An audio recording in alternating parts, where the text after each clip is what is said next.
नमस्कार दोस्तों, स्वागत है आपका एक बार फिर से बीएससी थर्ड ईयर की केमिस्ट्री क्लासेज में। देखो, पिछली क्लासेज में हमने बात की थी डायपोल मोमेंट की, द्विध्रुव आघूर्ण की।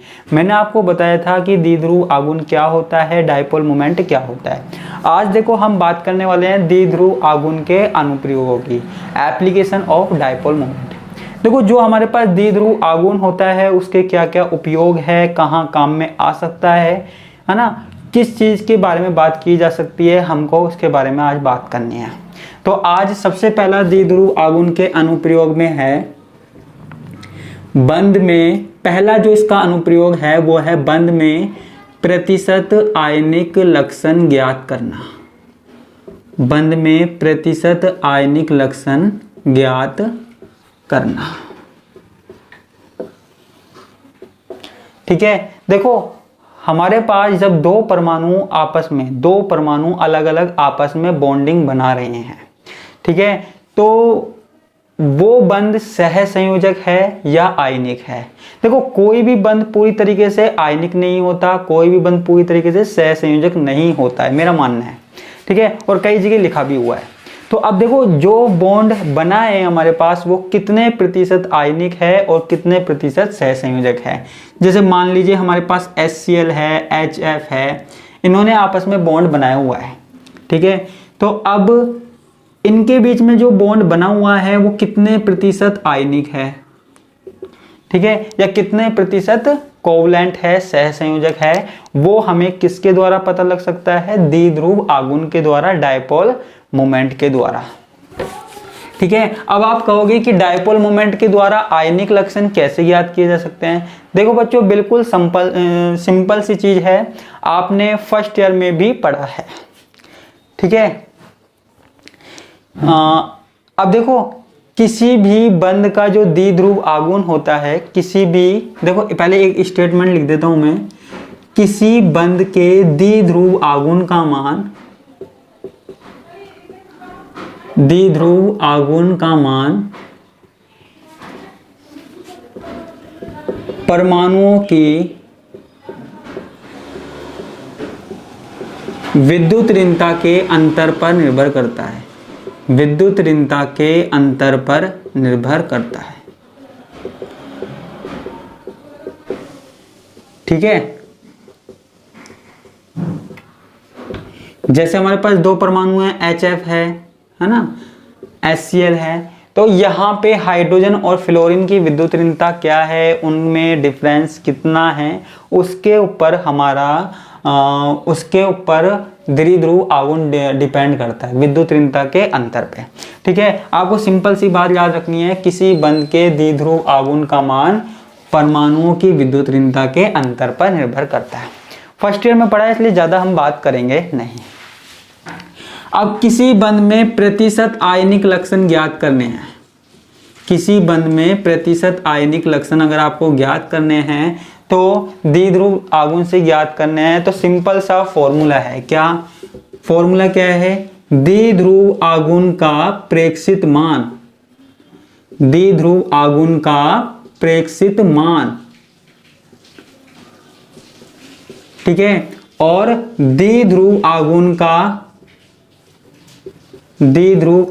का सैद्धांतिक मान, ठीक है, into 100। देखो, ये हमारे पास फॉर्मूला है। जब भी हमारे पास प्रतिशत आयनिक लक्षण हमको ज्ञात करने हैं किसी अणु में, तो ये सिंपल सा फॉर्मूला है, द्विध्रुव आघूर्ण का प्रेक्षित मान बटा द्विध्रुव आघूर्ण का सैद्धांतिक मान मल्टीप्लाई बाय 100। देखो, द्विध्रुव आघूर्ण का सैद्धांतिक मान कैसे निकलेगा, सिद्धांत से।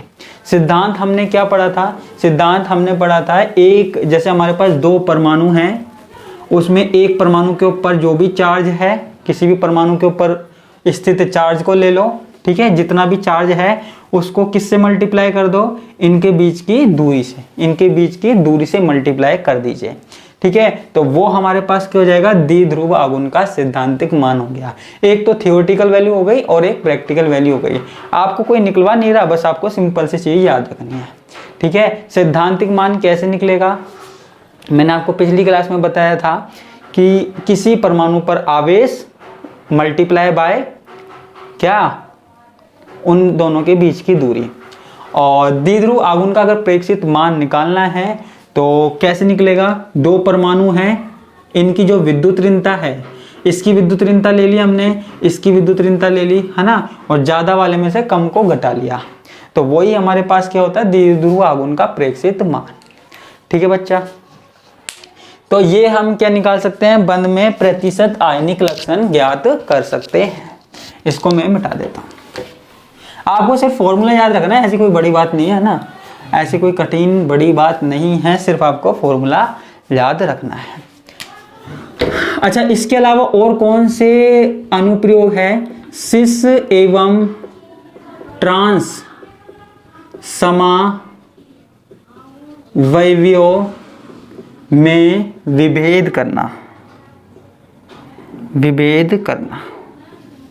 देखो आपने सिस और ट्रांस समावयवी देखे होंगे। सिस का मतलब आपको पता है क्या होता है, सिस का मतलब होता है एक ही तरफ, और ट्रांस का मतलब क्या है, अलग अलग तरफ। देखो अगर हमको दो अलग अलग यौगिक दे दिए, ठीक है, या आप ये लगा लीजिए कि आपको कोई यौगिक दे दिया है ना, जिसके दो अलग अलग रूप दे दिए, जैसे एक तो दे दिया सिस और एक दे दिया ट्रांस।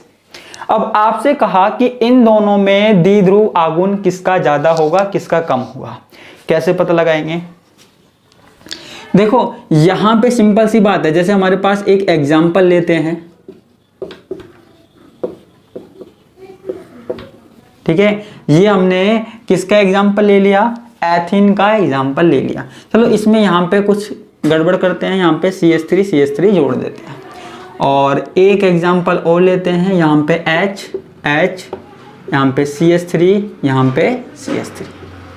ठीक है, देखो आपको अगर किसी को लिखना है तो सिर्फ इतनी सी बात लिख लेना कि द्विध्रुव आघूर्ण के द्वारा सिस और ट्रांस समावयवियों में विभेद किया जा सकता है, सिस और ट्रांस समावयवियों में विभेद किया जा सकता है ना।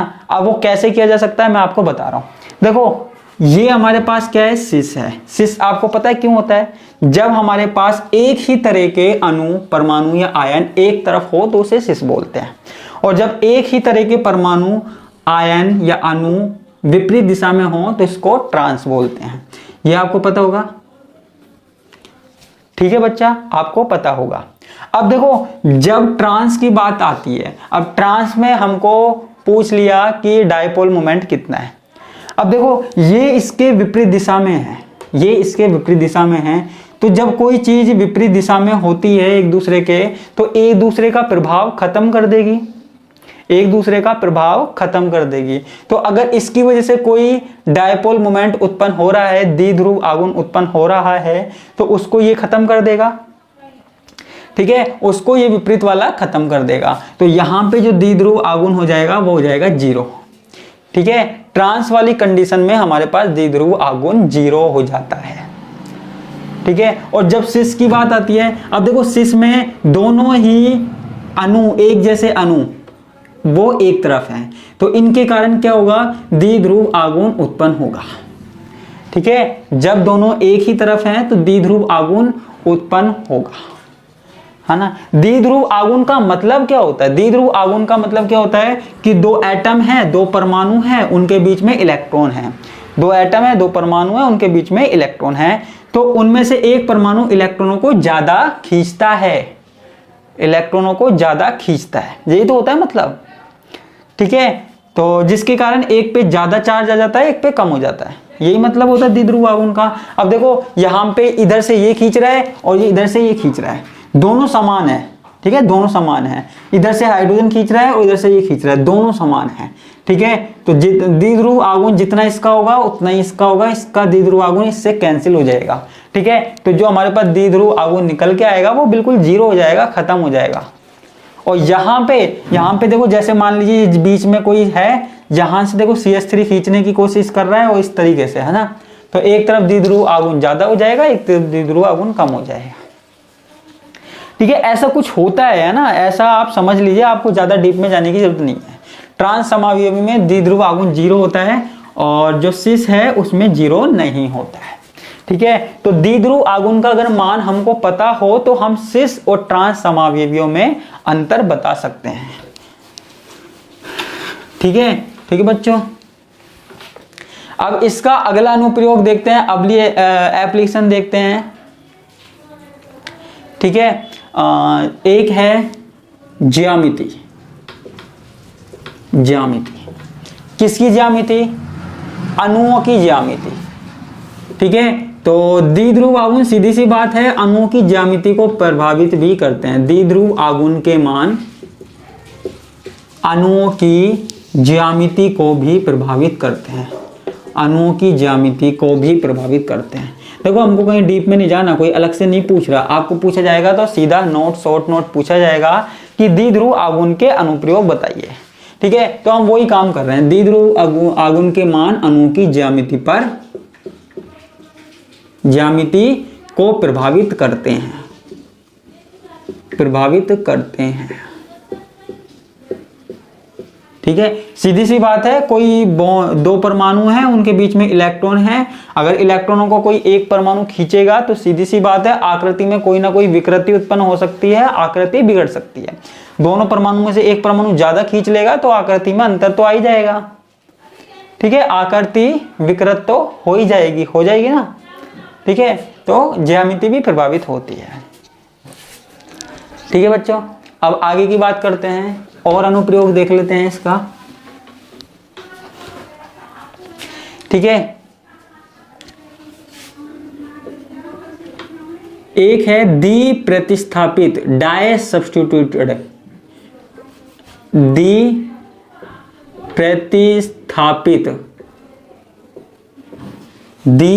प्रतिस्थापित बेंजीन के ऑर्थो, मेटा व पैरा में विभेद करना।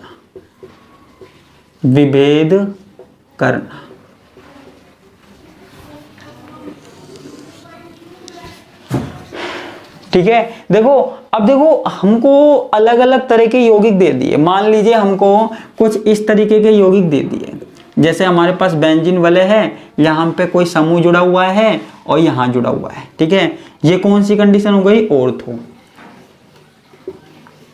अब ये हमारे पास कौन सी हो गई? मेटा, अगर यहाँ जुड़ा हुआ है और यहाँ जुड़ा हुआ है। और एक तीसरी कंडीशन हमारे पास क्या हो गई? यहाँ जुड़ा हुआ है और नीचे जुड़ा हुआ है, ये हो गई पैरा यानी कि पैरा। अच्छा, आपको ये तो पता होगा कौन सा ऑर्थो होता है, कौन सा मेटा होता है, कौन सा पैरा होता है। ठीक है, ये मैंने आपको बता दिया। अब देखो हमको अगर कोई कंपाउंड दिया गया हो तो उसकी आकृति तो हमारे पास होगी नहीं। आपको ऐसा थोड़ी कि आपको कोई कंपाउंड दे दिया, आपने उसमें देख लिया कि देखो इसकी आकृति ऐसी है, ऐसे दिखता है क्या? नहीं दिखता। तो वो कैसे पता लगेगा? वो आपको प्रैक्टिकल से पता लग सकता है या फिर आपको डायपोल मोमेंट से पता लग सकता है। आप डायपोल मोमेंट निकाल लीजिए उनका। ठीक है, अब आप कहोगे डायपोल मोमेंट कैसे? देखो मान लीजिए हमारे पास कोई समूह जुड़ा हुआ है NO2 ठीक है, ऐसे नाइट्रो समूह जुड़ा हुआ है। अब देखो ये वाले समूह के विपरीत दिशा में ये वाला समूह है। ठीक है, ये वाले समूह के विपरीत दिशा में ये वाला समूह है, तो इसका प्रभाव कौन खत्म कर देगा? ये।